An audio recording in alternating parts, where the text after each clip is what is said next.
Thanks for having us, everyone. Nick, thanks for joining me up here. Why don't we start by just telling us a story about how you came to be the Senior Vice President of Marketing at Portillos. Yeah, cool. Thank you for having us. Portillos, in case nobody knows, is we're a proud client of Miller's, actually. So we serve Miller Lite in all of our locations across the country. So it's pretty cool to be here. Yeah, so I was a cashier at Portillos when I was 17 years old on breaks over the summer and winters during high school and college. And so I didn't think that I would be back at Portillos, but life has a funny way. So when our founder, Dick Portillo, sold Portillos to a private equity company in 2014, I was working at Google. Is anybody here from Google? It's a sponsor? I'm not sure. Hey, hi. I was working at Google in Chicago, and I wrote an email to the private equity company and said, I'm pretty sure you used to never have marketing back then, and I'm pretty sure you're going to need it now. And miraculously, they wrote me back, and to fast forward the story a little bit, they said, we've never had anybody in marketing, why don't you come pitch for what you would do here? And I pitched, and almost 8 years later, I get to lead a marketing and a brand that I truly love, and that I'm a Chicago native. I'm from the suburbs, I guess I should say. I'm a Chicagoland native, and I love the brand, and I love that we are expanding and trying to take Portillos all across the country. Yeah, I mean, some iconic Chicago brands that kick off our day, starting with Molson Coors and Miller Lite, and now Portillos. And I'm not originally from here. I lived in Chicago last 16, 17 years, and you drive around Chicago, and anytime you pass Portillos, the line is like crazy long. You guys have such an iconic brand. People just love the brand. In fact, for those of you that don't know, Portillos is actually #1 in their category in AUV, which is average unit volume, so basically sales per store. And clearly, like, you're doing something well. But I just find it remarkable that you have that loyalty, and they didn't do marketing up until they hired you, basically. So just talk about the value of the brand and what that means, and how you find people and serve people that really care about the brand. Yeah, it's tough to be the first to do marketing at a company that prided itself on never having to do marketing, right? So when we see long lines, we have a saying, long lines don't impress us, long lines that move fast impress us. So we try every day to make sure those lines move. We could open a Portillos in a new place. So for example, we're going to be opening outside of Dallas, Texas for the first time later this year. We could put a sign out that said Portillos, and for the first 6 months, everybody who had ever heard of us, every person who ever visited Chicago, came from Chicago, would show up in a Cubs or White Sox t-shirt, and they would form really long lines, and for the first 6 months it would be absolutely thriving, and we would just have long lines all the time. But after the first 6 months, the people who are across the street and think that we're Portillos and sell tacos are wondering, what is that place, why is it so busy, and why does everybody like it so much? And so my job and my team's job is to find the people who love us, and I couldn't think of a more dichotomous presentation between the last one we saw and ours. We really don't spend a lot of money on advertising. We have a very, very small team, but we try to find the people who love to hear from us, or love our brand. We try to give them the stories about Portillos. A lot of times it's, we're coming to your state or your city, and we try to help them talk to their friends about us and explain what is Portillos and why do they think that we're great. So that's really the task at hand. Yeah, so clearly, the topic of the day is about modernizing your brand, and it's kind of funny that here we are talking to a brand. Yeah. Not to say that you're not modern, you are modern. I mean, you can order Portillos in a number of different ways and things like that, but a company that has really invested a lot in operations and things like that. So, but clearly it's working, and I'm just curious how you think about, in terms of like loyalty to your brand, and like a lot of people in the modern era, especially in your space in QSR, might think about loyalty as in terms of app downloads and that sort of thing, and how many people, how much 1P data do we have, and all that good stuff. How does Portillos think about loyalty? We don't think that loyalty is a program, so we do have a birthday club if you want a free piece of chocolate cake. But we don't have a points-based loyalty program. You don't scan your app when you arrive at Portillos and get points. It's kind of aligns with our philosophy. We really don't discount almost ever.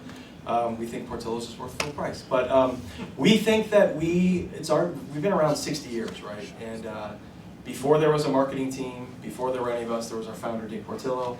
And he infused the culture of one guest at a time, get people through faster, give them a great experience, and they'll come back. And we mentioned earlier, but we're very, very proud of the fact that in the fast casual or fast food space, there is no other brand in America that does as much sales per single location and average unit volume as Portillo's. And we do that without breakfast. And so we really try to delight the customers as much as possible. If we had $1 extra on the conference room table and we were all arguing over it, everyone in the company would agree, give it to training. Give it to develop our people, train them on our systems, and get those lines moving faster with smiles, with rhymes. We like to do rhymes at the expedite counter. So we just try, it's not a program for us. It's every single day delighting the guest over and over and over. I'm gonna skip the order of the questions I gave you because I want to talk about this for a second, which is, we think about our external customers a lot, but it seems like Portillo's really cares about your internal customers. Yeah. And one thing that I found interesting is you spend a lot of money on recruitment. Like the advertising you do, a lot of it is to recruit good people. That's right. Can you talk to us about like how you're doing that? Sure. I tell our marketing team that 51% of our job is to recruit new team members. I don't mean people for the marketing team. I mean crew members out in the restaurants, right? As we all know, it's very, very hard to hire people. It's especially hard to hire people at those entry-level jobs in a job that's quite frankly very, very difficult. I can say that because I was a cashier for many years at Portillo's. So we try really hard to partner with our recruiting teams, our people teams, and we try to build from a marketing standpoint, to build an employer brand of choice. Why would somebody who is 17 years old, like I was, and looking for a job, want to make their first job at Portillo's? We very much know that most people who work for us are not going to be lifers. They are not going to work for us until they are 65 years old and then retire. But we do know that we offer great benefits and that we can teach a lot of people things. And so we really lean into telling the stories of our team members they found a best friend at work. We call that the best combos, right? If you've ever had a combo sandwich at Portillo's, it's a nod to the beef and sausage sandwich. We call the people, a lot of people have best friends at work, and they're the best combos. So we really lean into that a lot, and of the money that we do spend on advertising, more than half of it is on recruiting. And so you can't delight the customers if you don't have people willing to serve them. So that's a huge part for us. So let's talk about growth. At GroundTruth, we have the pleasure of working with a number of QSR brands, and some of the most common strategies and campaigns that we run are around things like day parts. Let's drive breakfast. Let's drive late night. You mentioned breakfast. LTOs, limited time offers, value like $5 biggie bag, that sort of thing. Talk to us about how are you leveraging things like menu innovation, LTOs, but what are the keys to your growth strategy? Because it sounds like you're not using a lot of those sort of standard tried and true practices. Right, so for all the things that we don't do, like a value menu or things like that, we do some things. So we think of menu innovation as a Darwinian exercise. If something is going to come onto the menu, only the strongest survive, and something has to come off. So I'll give you my favorite example. The entire QSR, quick service restaurant category, exploded with spicy chicken sandwiches several years ago. It was started mostly by Popeyes. They got really good credit. It's a really good sandwich. So we don't like to jump on fads, and so we've watched things come and go. And we were watching the spicy chicken sandwich thinking, if you don't know, Portillo's sells a broiled chicken sandwich and we sell a fried chicken sandwich. We didn't have a spicy chicken sandwich. And so we said, let's watch this. So we watched it for a couple of years. And then we said to ourselves, all right, it seems like it's a real thing. We have a panel of people, we call it our taste team. You can actually sign up to be on that online. We get to taste. Where do we sign up? Yeah, so we said, let's explore this more. But if we're going to do it, it has to be in a way that's unique to Portillo's. So we sell Italian beef sandwiches with giardiniera relish, giardiniera peppers on them. We call them hot peppers. Maybe you've had this before. It's a uniquely Chicagoland. Portillo's Potbelly has them as well, but it's a unique thing to this area, is this giardiniera relish, right? So what we did is we said, let's make the spiciness come from giardiniera hot peppers. So we put the giardiniera peppers in a blender, added some sour cream, a couple other things, and we said that we now have a spicy chicken sandwich with Jardinera sauce. And I think we invented the name Jardinera sauce, I'm not sure, but we think we did. And so then we had to come up with a creative way to sell it and to advertise it. And like I said, we really do not spend a lot of money on paid media, right? We are very much focused on PR, social media, a lot of organic social media. But we had this great idea to partner with another Chicago brand called Cameo. I've heard there might be some people from Cameo. Is anybody from Cameo? Hi. So before, does everybody know Cameo? You get these celebrities with these shout outs, it's really cool. Okay. Before this thing called Cameo for Business existed, we approached Cameo and said, hey, how do we get a bunch of celebrities? The insight here was, there are some people who know how to pronounce Jardinera. It's a really weird word if you've ever seen it written. I think it's on the program. But a lot of people don't know how to pronounce that. And so we said, let's lean into that. Let's get a bunch of celebrities to try to pronounce this word. And if they fail miserably, let's run with it, right? And so the tag was, no matter how you say it, it's good. And so we got 25 different Cameo celebrities. This was all on social media. It was all organic. And what ended up happening was the Chicagoans that we picked, people like Mike Ditka and Mike Singletary and all these guys, they loved it. Like they of course, Jardinera, Portillos, like they love it, right? Then you get a bunch of people like Kenny G, who was like, I'm a G, I should know how to pronounce this word, and I have no idea. Let me play you a song, right? So anyway, it was really cool. All these people who had no clue how to say the word Jardinera, they would try over and over and over, and that's what we ran with. We just ran with their actual ads. We also did compilation videos of putting all these mispronunciations together and got really into that. And so we think, well, I mean, the spicy chicken sandwich today is our best-selling chicken sandwich.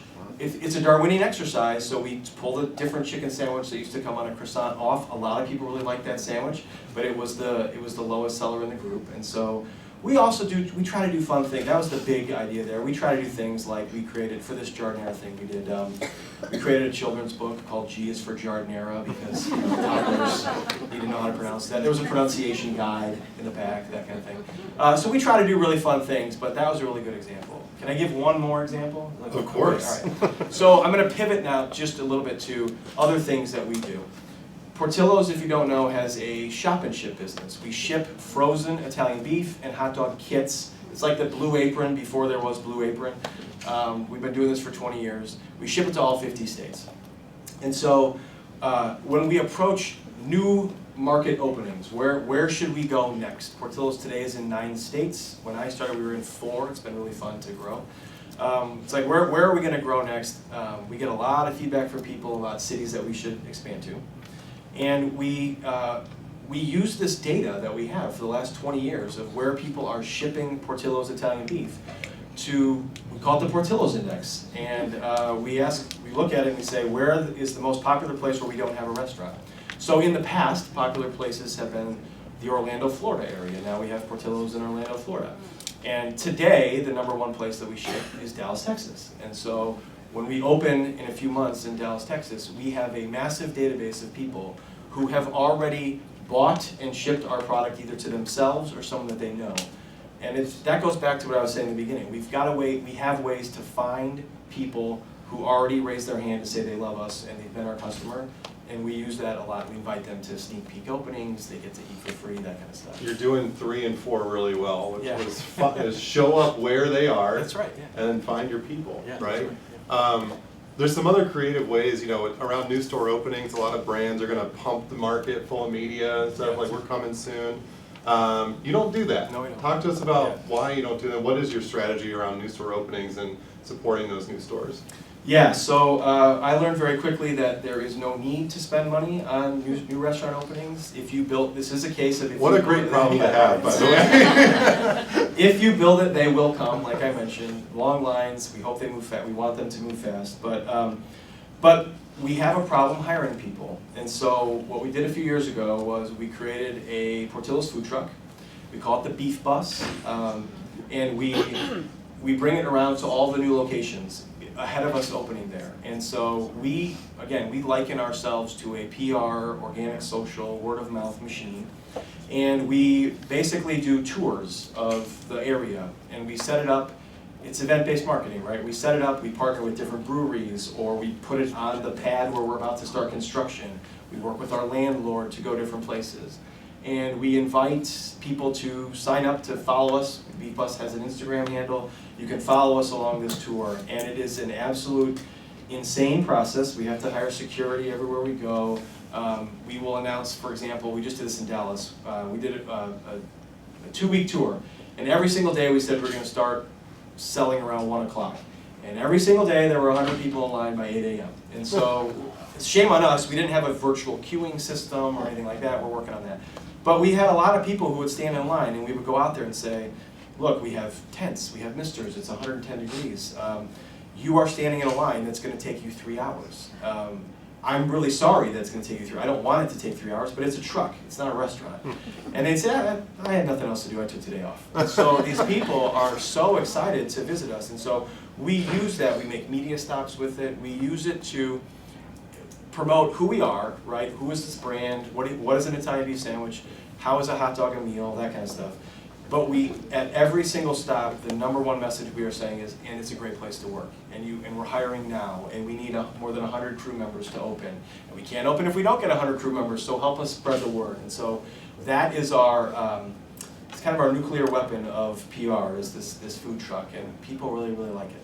And how long do you wait until you do turn media on, if you do turn media on? Yeah, 6 months is the magic number for us. So I don't mean to say that we never spend money on advertising or anything like that.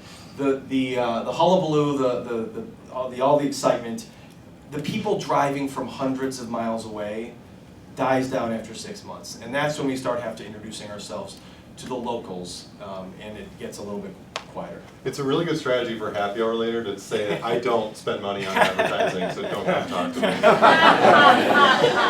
We'll go find someone else to talk to. So, last question.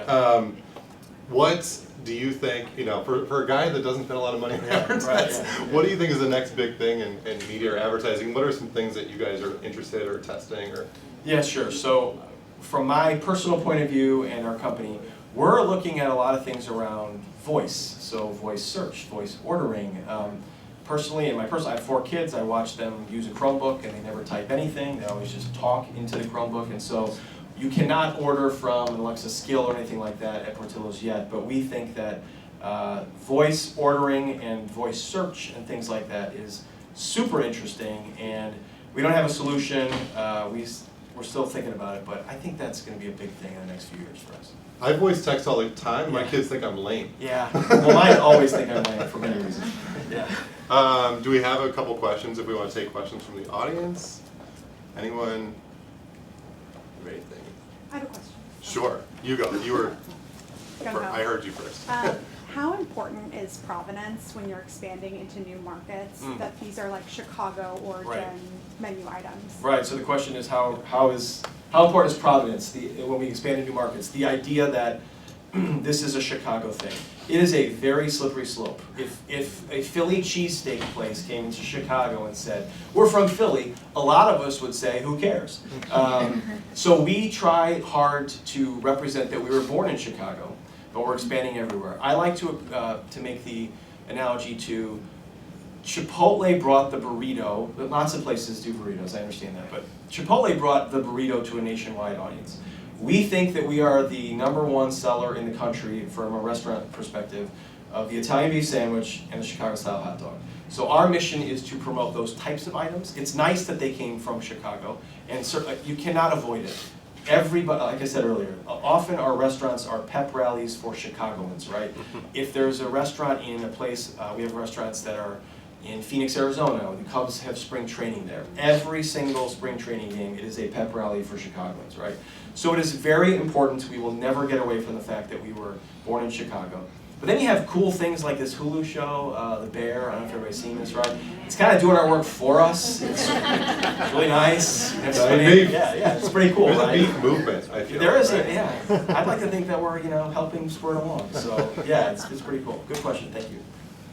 Did you have a question over here? Yeah, so a bit of context, my role kind of spans learning and development and marketing as Cool. a center of excellence, and I was Interested in your comment that if you had an extra dollar to Yeah. spend, you would put it towards training. Yeah. How do you measure the success of your training as it relates to customer experience? Oh yeah, good question. How do we measure the success of training as it respect to customer experience?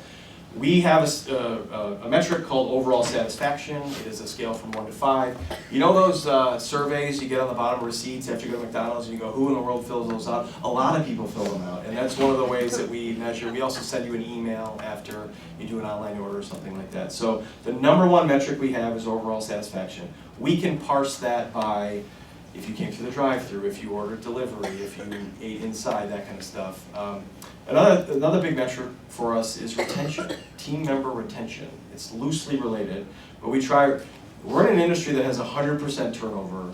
If you have 100% turnover a year, you are leading the industry in low turnover, right? 100% is low in our industry. And so there are brands with 140 plus. So we try really hard to build a brand that employees, team members want to work for, and we're really proud of that. Any other questions?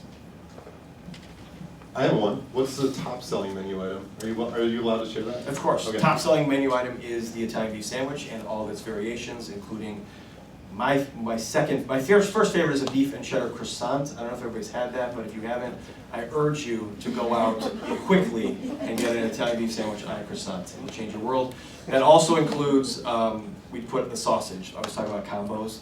Italian sausage and Italian beef. I don't think there's anything better. All right, well, are we good? Or thank you very much. Nick, one more yes, question. sure. Speaking of the bear, did you Yes. toss out any ideas on how to lean into that, or did you consider it?